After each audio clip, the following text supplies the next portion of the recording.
So I wanted to do a video with all the current updates of the RGBA roster. At 105, we have Carlos Inkana. He has a fight on December 1st. He's fighting for the IBF title against a fighter from Manny Pacquiao Promotions. It's to take place on the Wilder Fury pay-per-view event at Staples Center December 1st. At 108, Jesse Bam Rodriguez, 7-0 with 4 knockouts. He will also be at the Staples Center. Those are two RGBA fighters that will be fighting on the Tyson Fury versus Deontay Wilder pay-per-view event at Staples Center December 1st.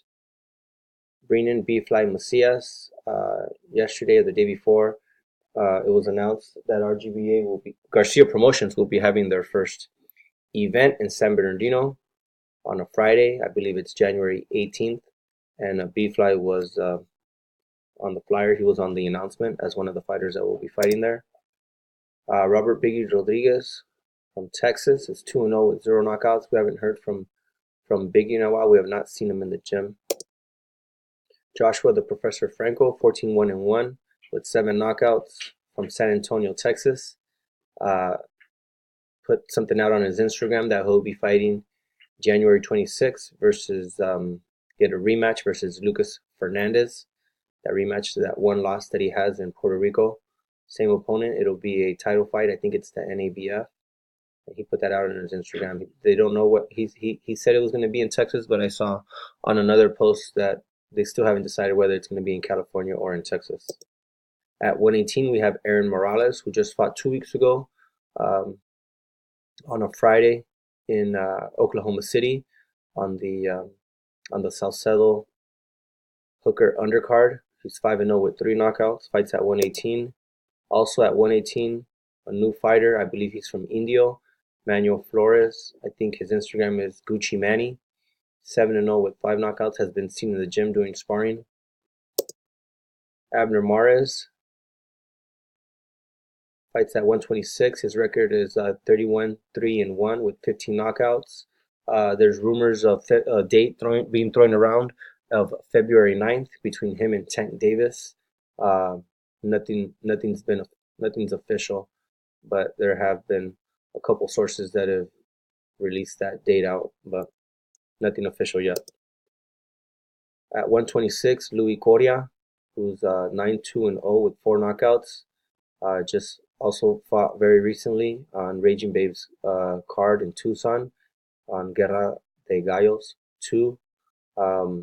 He will be headlining the first Garcia Promotion show in San Bernardino, January 18th. He is the main event. Eric De Leon had his first draw this year in March versus Andy Vences, and then he had another fight in Louisiana, I believe, where he injured himself. So he's been out for a while. I think he either injured his hand or his shoulder. Forgive me for not knowing the details, but I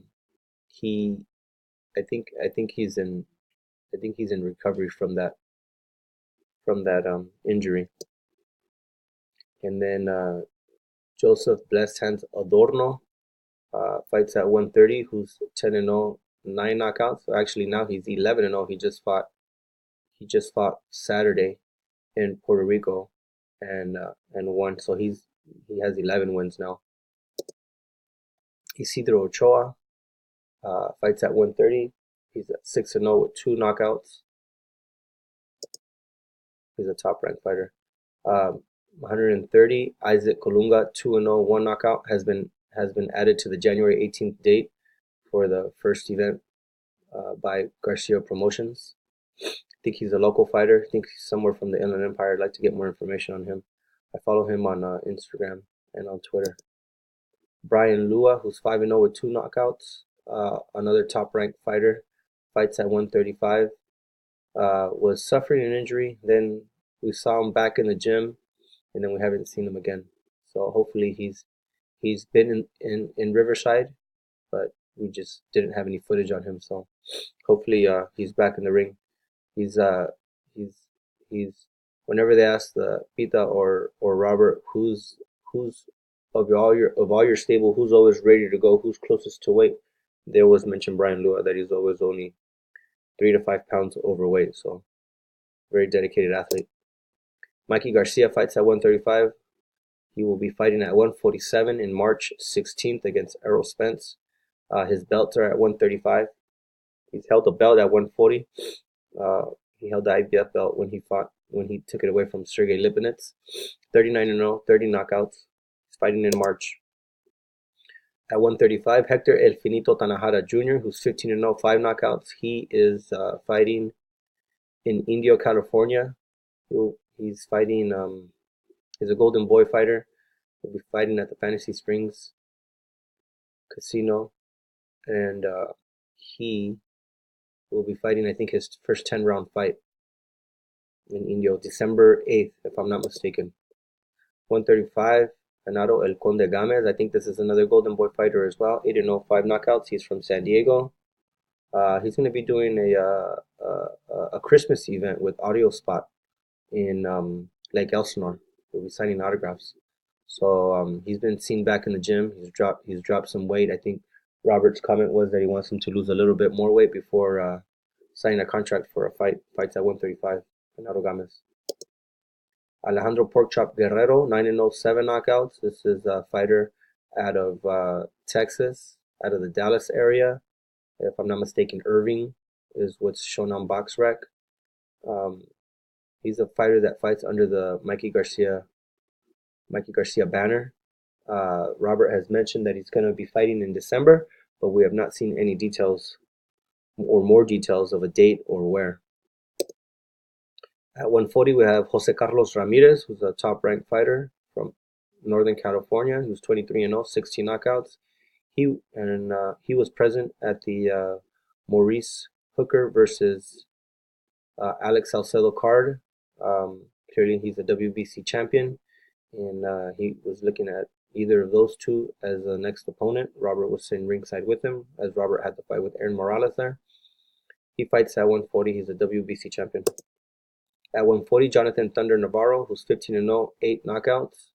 They've been talking about him fighting at the Fantasy Springs, where Carlos Morales and Hector Tanajara are fighting.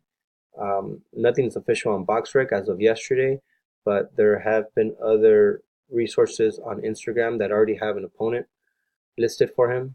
I don't know it off the top of my head, but there is an opponent for Jonathan Thunder Navarro for December 8th at Fantasy Springs Casino in Indio, California. 15-0 with 8 knockouts. At 140, we have Virgil Ortiz, who's 11-0 with 11 knockouts. He just yesterday posted on his Instagram that he's signed another 5-year deal with Golden Boy Promotions, and he's fighting on December 15th on the Canelo Fielding undercard. His opponent has not been listed yet. Fights at 140, also from Texas. Another fighter at 140 is Lindolfo Delgado, who's 7-0, 7 knockouts. There's rumors of him fighting in January. I think it's either 12th or the 13th. Forgive me for not having that date. Lindolfo Delgado, promoted by Ringstar Sports, Richard Schaefer's Ringstar Sports. Another fighter seen in the ring who fights at 140 is Ruben Rodriguez, 4-0 with 1 knockout. He is also billed to fight on January 18th on the Prospects Collide event promoted by Garcia Promotions. Ruben Rodriguez.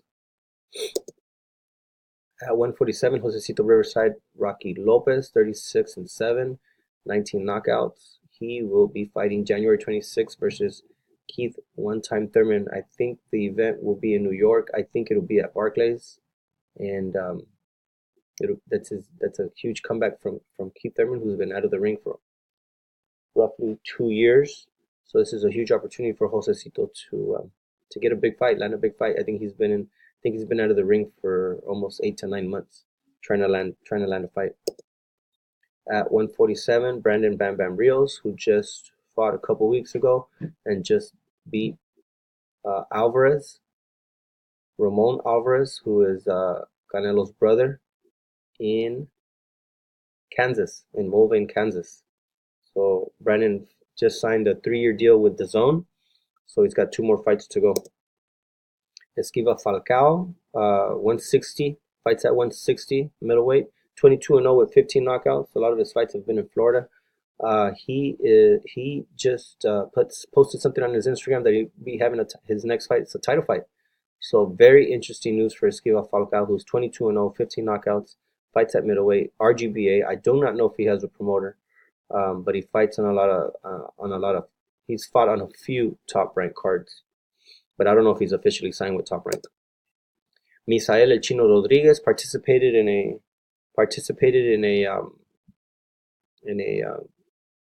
it's not a reality show, but a show where they have a blue team and a red team, and it's co-ed, and they're competing against each other doing certain obstacles. He did that for, I believe, 6 months. He shot that in Mexico. Well, I don't know if they shot it in Mexico, but it's a Spanish program, and he's moving from 160 down to 154, possibly even 147. Him and Lindolfo Delgado have been seen in the gym this week on ES News. So he looks very slim, and we'll see. We'll see if they can get him down to 147. He definitely looks like he can do 154. He came back a lot. Came back a lot with a lot less weight. He's 8-0 with 4 knockouts. And then the very new Matchroom signed boxer Alexis Macizo Espino has yet to debut. They're going to start him at 168. Robert said he'd start him at 168. We have not seen anything from Brandon Glanton, nicknamed Bulletproof, who's 7-0 with 6 knockouts. He's a light heavyweight. We have not seen anything from him recently. And then another fighter that is on the bill for the Prospects Collide is Raymond Danger Murataya from Fontana, California, Southern California, who's a 140-pounder junior welterweight. He's 5-0 with 3 knockouts. He is billed in the card for January 18th in San Bernardino. He's been seen in the gym, and I don't know if he's officially signed with RGBA, but he has been seen on ES News in Riverside. And then another fighter who's billed on the January 18th is Armin Riseback, who's 5-0 with 4 knockouts, and he's a 168-pounder, super middleweight, southpaw. So I wonder if he's going to be Mikey's sparring partner to face Errol Spence. Errol Spence is a southpaw. He fights at 147, but he's a very tall 147. So I wonder if Armin Riseback has been brought in to give Mikey good sparring, so that Mikey can get used to that size in the ring, as he has a fight in March 16th of next year, pay-per-view in the AT&T Stadium, Cowboy Stadium in Arlington, Texas. So thank you for watching, and more news coming soon.